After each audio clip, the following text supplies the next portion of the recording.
नमस्कार दोस्तों, मैं डॉक्टर टीसी जांगिड़। स्वस्थ पशु, समृद्ध किसान, इस लक्ष्य को लेके हम आगे बढ़ रहे हैं। तो जैसे ही सर्दियाँ आती हैं, हम देखते हैं कि हमारे डेयरी फार्म में एफएमडी, खुर पका, मुँह पका, ये बीमारी पैर पसारने लगती है और बहुत ज़्यादा लेवल पे ये नुकसान पहुँचाती है। जब भी किसी डेयरी में ये बीमारी आती है, तो उस डेयरी के सभी पशु इसकी चपेट में आ जाते हैं। तो इस बीमारी में होता क्या है? वैसे तो सभी लोग जानते हैं इसको क्योंकि बहुत कॉमन बीमारी है। इसमें मुँह में छाले आ जाते हैं, पशु खाना नहीं खा पाता है, मुँह से लार गिराता रहता है, पैरों में छाले आ जाते हैं और लंगड़ाने लगता है, उठने-बैठने में उसको दिक्कत होने लगती है।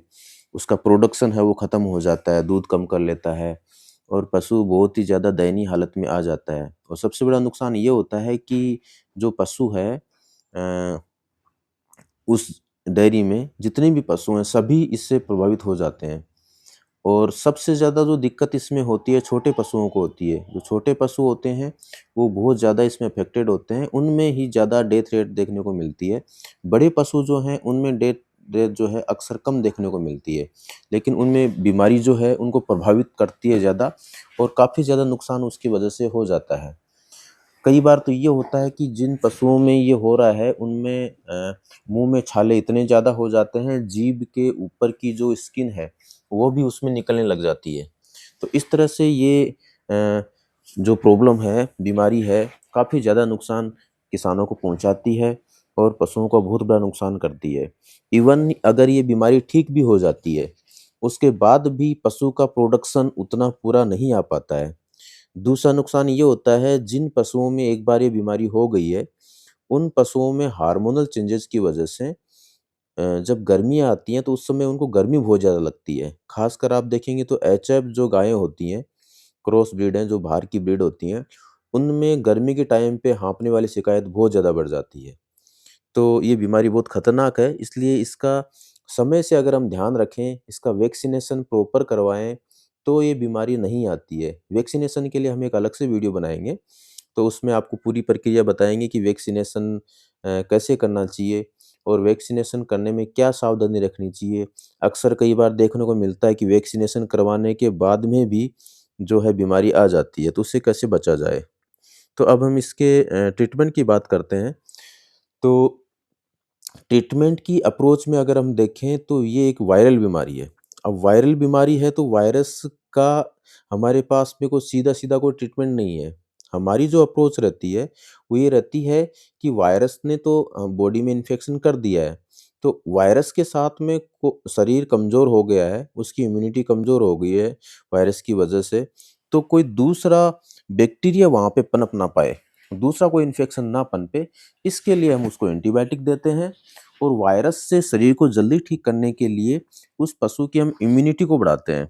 इम्यूनिटी अगर उसकी बढ़ती है, तो बीमारी अपने आप शरीर जो है ठीक करने लगता है। तो एक तो सबसे अहम जो चीज़ इसमें आती है कि जो उसको छाले हो रहे हैं, उससे तत्काल फ़ायदा कैसे दिया जाए उसको? तो उसके लिए तत्काल फ़ायदा देने के लिए जो है सबसे बढ़िया एक तो हमें ये करना होता है कि पोटेशियम परमैंगनेट आता है। तो पोटेशियम परमैंगनेट का हम सॉल्यूशन बना लेते हैं बाल्टी में। लगभग 1% सॉल्यूशन इसका सफिशिएंट रहता है। 1% का मतलब अपन बात करें तो 1 लीटर में 1 ग्राम, उतना बहुत है उसको। तो उससे उसके जितने भी छाले हैं, मुँह में छाले हैं, पैरों में जो उसको घाव हो रहे हैं, उनकी हम इससे धुलाई कर देते हैं। तो ये इसकी वायरस को मारता है पोटेशियम परमैंगनेट, जिसको लाल दवाई भी बोलते हैं। दूसरा जो है हम इसके लिए जो काम में लेते हैं बहुत जो प्रभावी है, वो ग्लिसरीन आता है और एक बोरिक एसिड आता है। इन दोनों को हम साथ में मिला लेते हैं, एक सॉल्यूशन बना लेते हैं। तो जैसे मान लो आपने इसमें दोनों सॉल्यूशन मिला लिए और एक स्टॉक सॉल्यूशन बना लिया। बोरिक एसिड लगभग आपने उसमें 5 ग्राम ले लिया और 50 ग्राम आपने ग्लिसरीन ले लिया। तो इस तरह से ये एक सॉल्यूशन बन जाता है, इसको बना के हम रख लेते हैं।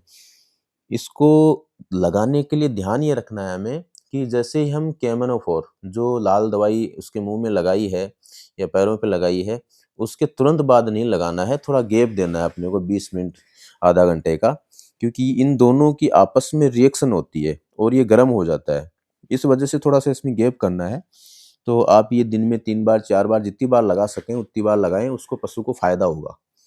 नेक्स्ट जो है उसकी इम्यूनिटी बढ़ाने के लिए बहुत सारे सप्लीमेंट मार्केट में आते हैं, इंजेक्शन भी आते हैं, जैसे कारगिल कंपनी का ई केयर सी सिरप आती है, वो सिरप आप उसको दें पशु को, विटामिन ई और सेलेनियम जिसमें होता है, 20 ml का डोज़ होता है उसको लार्ज एनिमल के लिए। दूसरा इसमें विटामिन ए, डी, ई वाली कई दवाइयाँ मार्केट में अवेलेबल हैं, जो थन बढ़ाने के लिए भी काम में लेते हैं, थनैला से बचाव के लिए भी हम काम में लेते हैं। उसको भी पशु को 10 ml अपने को रोज़ देना है। तीसरी जो चीज़ है विटामिन सी, उसके इंजेक्शन भी आते हैं, सबसे बेहतर इंजेक्शन ही रहता है उसमें, तो वो इंजेक्शन आपको लगाना है 15 ml डेली। तो ये जो चीज़ें हैं उसकी इम्यूनिटी को एनहांस करेंगे, इम्यूनिटी को बढ़ाएँगे, तो ये बीमारी जल्दी ठीक होगी। नेक्स्ट जो अब इंजेक्टेबल में अपन बात करते हैं, तो इम्यूनिटी बढ़ाने के लिए बहुत अच्छा जो काम करता है वो लेवामिसोल का इंजेक्शन आता है, लेमासोल नाम से आता है वो। तो इसको हम पशु को 15 ml सबकट लगा देते हैं और उसके बाद में उसको 5-6 दिन बाद में रिपीट करते हैं। तो ये भी इम्यूनिटी बढ़ाने में बहुत अच्छा काम करता है। अब अगर एंटीबायोटिक की हम बात करें, सेकेंडरी बैक्टीरियल इन्फेक्शन को रोकने के लिए, तो उसमें सबसे जो प्रभावी एंटीबायोटिक इसमें काम करती है, वो मेरे एक्सपीरियंस में एम्पिसिलिन जो एंटीबायोटिक है वो बहुत अच्छा काम करती है। 2.5 ग्राम एक एडल्ट पशु को जो 400 साढ़े 400 किलो का एनिमल है, उसको 2.5 ग्राम हमें लगाना है दिन में केवल 1 बार एम्पिसिलिन, और ये बहुत अच्छा काम करता है। उसके बाद में अगर इसके अलावा आपको चॉइस में देखना है, तो उसमें फिर बहुत सारी चीज़ें हैं। एमोक्सिसिलिन काम में ले सकते हैं, एन्रोफ्लॉक्सासिन हम काम में ले सकते हैं, सेफ्टियोफर काम में ले सकते हैं, सेफ्ट्राक्सोन काम में ले सकते हैं। ये सभी भी इसमें काम करती हैं, लेकिन सबसे बेहतर रिज़ल्ट जो देखने में आए हैं वो एम्पिसिलिन में मिलते हैं।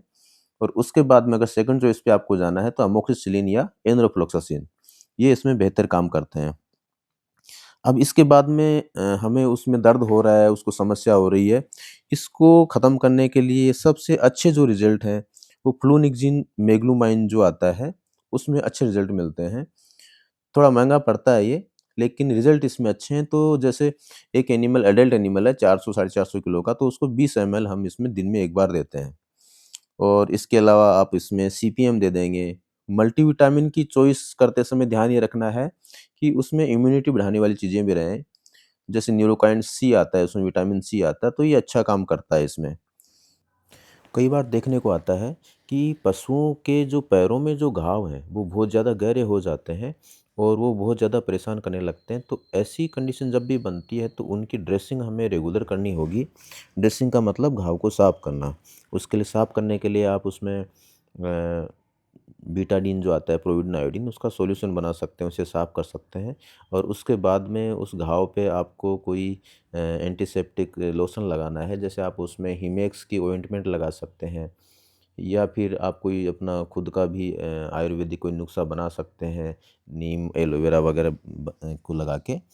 और या फिर उसमें अगर एंटीबायोटिक अगर बात करें तो आप स्ट्रेप्टोपेनिसिलिन डाइकिस्टासिन एंटीबायोटिक आती है, उस पाउडर को डायरेक्ट उसके ऊपर भर सकते हैं, उसमें डाल सकते हैं। तो इस तरह से उस घाव को हमें मैनेज करना है। नेक्स्ट हमें उसमें ये देखना है कि कई बार जब एफएमडी हो जाता है और पशु की इम्यूनिटी कमज़ोर हो जाती है, तो ऐसी कंडीशन में दूसरी बीमारियां उसको पकड़ लेती हैं। तो उन बीमारियों को हमें चेक करना है, उन पे ध्यान देना है। सबसे ज़्यादा दूध देखने को आता है इस कंडीशन में एनिमल्स में, जो दुधारू एनिमल है उनमें थनैला हो जाता है, मेस्टाइटिस हो जाता है, क्योंकि इम्यूनिटी कम हो गई, या फिर कई बार उनमें हीमोप्रोटोज़ोन डिजीज़ हो जाती है, जैसे थाइलेरिया बहुत देखने को मिलता है एचएफ क्रॉस एनिमल्स में। तो इन सब को भी आपको ध्यान रखना है और उस हिसाब से उसकी ट्रीटमेंट अप्रोच लेनी है और एनिमल की केयर अच्छी करनी है।